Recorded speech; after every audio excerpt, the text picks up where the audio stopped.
की जय, भारत माता की जय। नमस्कार दोस्तों, बहुत बहुत स्वागत है आप सबका एक बार फिर से इस चैनल में।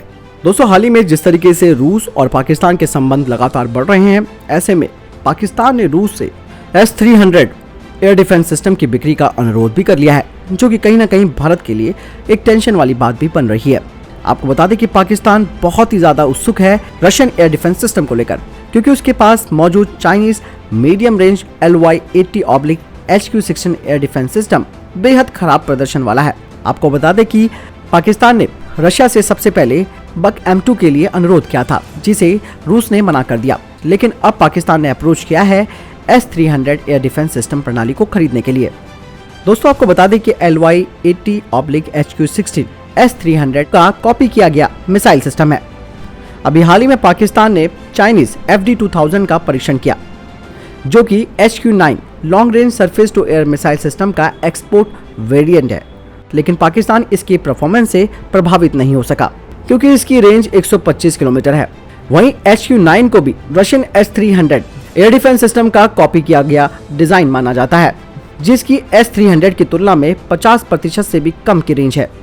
वहीं चाइनीज LY-80/HQ-16 वायु रक्षा प्रणाली को पाकिस्तान के कब्जे वाले कश्मीर में तैनात किया गया है, और ये क्षेत्र कई तरीके की टोपोग्राफी मुद्दों का सामना कर रहा है, जिसके कारण पीसा ट्रैकिंग और गाइडेंस मिसाइल प्रणाली अपनी मेंटेनेंस की वजह से हमेशा डाउन रहती है, जिसकी वजह से पाकिस्तान चाइना से FD-2000 वायु रक्षा प्रणाली खरीदने पर भी विचार कर रहा है। जबकि अमेरिका ने इस साल रूस के S-400 प्रणाली खरीद के लिए काटसा के तहत भारत को धमकी भी दी है और इसे कॉमेडी ऑफ एरर्स में भी रखा है। वहीं जो पाकिस्तान के रक्षा विश्लेषज्ञ हैं, उन्होंने बताया कि पाकिस्तानी सेना S-300 को खरीद लेगी अगर Bharat S-400 air defence system की खरीद को टाल देता है तो। लेकिन अगर बात करें पाकिस्तान के आर्थिक स्थिति की, तो ये बात ध्यान रखनी बेहद जरूरी है कि जो देश करीबन $1 बिलियन का ऋण चुकाने के लिए संघर्ष कर रहा है, वो कैसे रशिया को हार्ड कैश दे सकता है। और खास करके S-400 का जो सौदा भारत ने किया है वो $5 बिलियन का है, जिसके लिए भारत ने पहले ही मिसाइल प्रणाली के 50% का भुगतान भी किया है।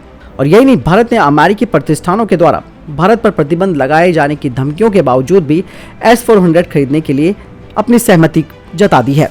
लेकिन पाकिस्तान के पास पैसा कहाँ है जो कि इतने महंगे एयर डिफेंस सिस्टम को वो खरीद सके, यानी कि ये उनकी औकात से बाहर है। लेकिन फिर भी यहाँ पर ध्यान देने वाली बात यह है कि रूस खुद भी मदद कर सकता है पाकिस्तान की इन हथियारों को खरीदने के लिए, खास करके S-300 एयर डिफेंस सिस्टम को, और वो खुद भी पैसा दे सकता है एक तरह से कर्ज के तौर पर कि पाकिस्तान धीरे धीरे इस कर्ज को रशिया को देता रहे। ऐसे में एक टेंशन वाली बात है, क्योंकि चाइना के जितने भी एयर डिफेंस सिस्टम पाकिस्तान देख रहा है वो सब के सब फेल हो चुके हैं, और उनका किसी भी तरीके से S-300 और S-400 का कोई मुकाबला नहीं है, और वे केवल कॉपी किए गए हुए हथियार हैं जो कि कभी भी धोखा दे सकते हैं। ऐसे में लगातार पाकिस्तान रूस को प्रेशर दे रहा है कि वो किसी भी तरीके से S-300 प्रणाली को पाकिस्तान को बेचे। हालांकि यहाँ पर दोस्तों एक बात और जानना जरूरी है कि भारत और रूस के बीच अनुबंध जो हुआ है S-400 को लेकर, उसमें ये खास बात ध्यान रखी गई है कि भारत के दुश्मनों को इस तरीके के एयर डिफेंस सिस्टम रशिया नहीं देगा।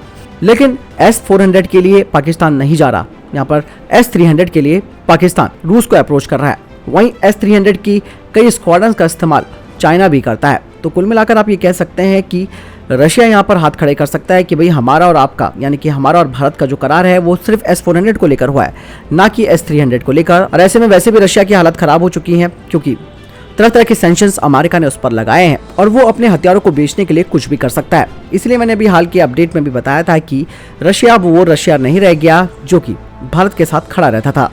अब वो केवल अपना हित देख रहा है, केवल और केवल अपने हथियारों का मार्केट देख रहा है। तो दोस्तों, आपको क्या लगता है कि क्या रूस मदद करेगा पाकिस्तान की S-300 एयर डिफेंस सिस्टम खरीदने के लिए, या फिर भारत के साथ अपनी दोस्ती के बीच इस सौदे को वो टाल सकता है? आपको क्या लगता है? आप कमेंट सेक्शन में लिखकर जरूर बताएं। मिलता हूं नई वीडियो के साथ, तब तक के लिए नमस्कार, जय हिंद, जय भारत।